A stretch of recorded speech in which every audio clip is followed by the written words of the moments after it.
যে পদধ্বনির আওয়াজে এখনো বাংলাদেশে মব সৃষ্টি করে রক্তাক্ত হচ্ছে জনগণ, বিভিন্ন জায়গায় দাবি দাওয়া তুলে সমাজকে অস্থিতিশীল করার চেষ্টা করা হচ্ছে, এবং আইন শৃঙ্খলার অবনতি থেকে শুরু করে এমন কোনো কাজ নেই যা কিনা বাংলাদেশে জনগণ এখনো এখনো ভুগছে না। ষড়যন্ত্র হলো বিএনপি যে লক্ষ্যে কাজ করেছে, বিএনপির একটা লক্ষ্য ছিল জনগণের অধিকার প্রতিষ্ঠা করা। সেই অধিকার কিভাবে আসবে? সেই অধিকার আসবে নির্বাচনের মধ্য দিয়ে। একটি জনগণের একজনের মৌলিক অধিকার হলো ভোট। সে তার ভোট দিয়ে জবাবদিহিমূলক সরকার প্রতিষ্ঠা করবে। এই জন্য আমাদের বিএনপি 16-17টা বছর সংগ্রাম করেছে, নির্যাতিত হয়েছে, কারাভোগ করেছে।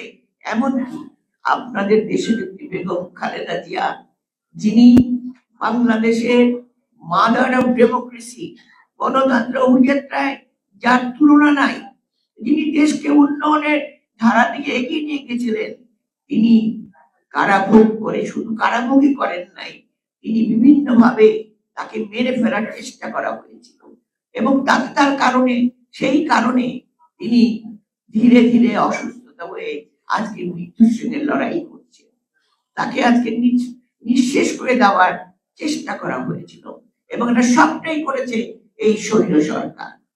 আজকে তাই আমরা যখন 24-এর পরে যখন নতুন সরকার, অন্তর্বর্তী সরকার পেলাম, সেই সরকারের মাধ্যমে আমাদের একটাই দাবি, সেটা হলো নির্বাচন যত তাড়াতাড়ি সম্ভব। এবং নির্বাচন শুধু নয়, আপনারা দেখেছেন বিভিন্ন পর্যায়ে সেই 18 বছর বাংলাদেশ যেহেতু ন্যায় ভিত্তিক সমাজ ব্যবস্থা নাই, বাংলাদেশের জনগণের উপর যখন অত্যাচার হচ্ছে, তখন দেশনেত্রী বেগম খালেদা জিয়া সংস্কার প্রস্তাব দিয়েছিল। আমাদের ভারপ্রাপ্ত চেয়ারম্যান জনাব তারেক রহমান 31 দফা সংস্কার প্রস্তাব দিয়েছেন। তিনি কেন দিয়েছেন? তিনি বলেছেন নির্বাচনের মধ্য দিয়ে আমরা রাষ্ট্র কাঠামোর বিভিন্ন অসঙ্গতি দূর করে আমরা দেশকে একটা ন্যায় ভিত্তিক সমাজ ব্যবস্থা উপহার দেব, যাতে করে প্রতিটি মানুষ শিক্ষা বলেন, শ্রমে বলেন, বিভিন্ন পর্যায়ে তারা যেন তাদের ন্যায্য অধিকার ফেরত পেয়ে তারা কাজ করতে পারে, তারা যেন মাথা উঁচু করে দাঁড়াতে পারে।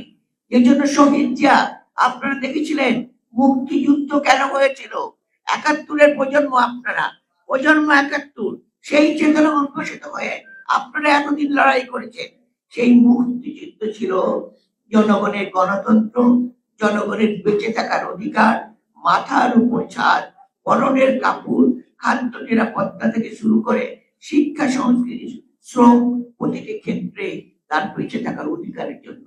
সেই ন্যায় ভিত্তিক সমাজ ব্যবস্থা প্রতিষ্ঠার জন্য শহীদ জিয়া বিএনপি প্রতিষ্ঠা করেছিলেন। যে বিএনপি এতদিন জনগণের সেই শহীদ জিয়ার আদর্শকে মাথায় রেখে জনগণের কল্যাণ করে আজ পর্যন্ত সংগ্রাম করে চলেছে। এখানে আমার ছোট বোন পাপন অত্যন্ত সুন্দর একটা বক্তব্য দিয়েছেন। কারণ আজকে যারা হঠাৎ আলোর ঝলকানিতে, হঠাৎ ক্ষমতার আলোয় উদ্ভাসিত হয়ে আজকে যারা বড় বড় কথা বলছেন, তারা তারা দেখে নাই তারা দীর্ঘ 17 বছরের সংগ্রাম, দেখে নাই তারা জনগণের হাহাকার, তারা সেদিন চুপ ছিল। দেখে নাই তারা আয়নাঘরের সেই অত্যাচার, যে আয়নাঘরে মানুষকে গুম করে দিনের পর দিন কবরখানায় রেখে মানুষকে নির্যাতন করা হতো।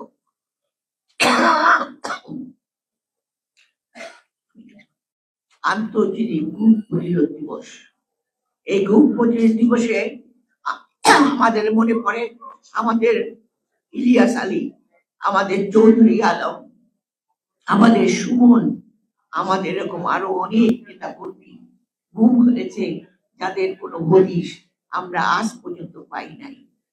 আজকে সেই ছোট একটি শিশু, 2 মাসের বাচ্চা তার বাবাকে খুঁজে বেড়াচ্ছে।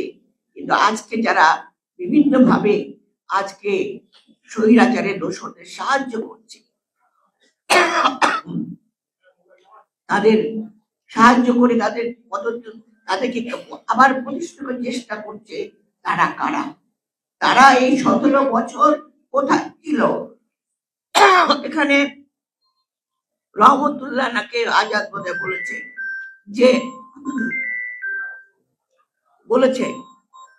যে গত 10 বছর একটি রাজনৈতিক দল শুধু তাদের নিজেদের অস্তিত্ব টিকিয়ে রাখার জন্য চেষ্টা করেছে, কোনদিন বাংলাদেশের মানুষের সংগ্রামের কথা চিন্তা করে নাই, কোনদিন তাদের নির্যাতনের কথা চিন্তা করে নাই। তারা তাদের নিজেদেরকে নিয়ে ব্যস্ত ছিল। আজকে কয়েকটি রাজনৈতিক দল আবার চেষ্টা করছে নির্বাচনকে বানচাল করা।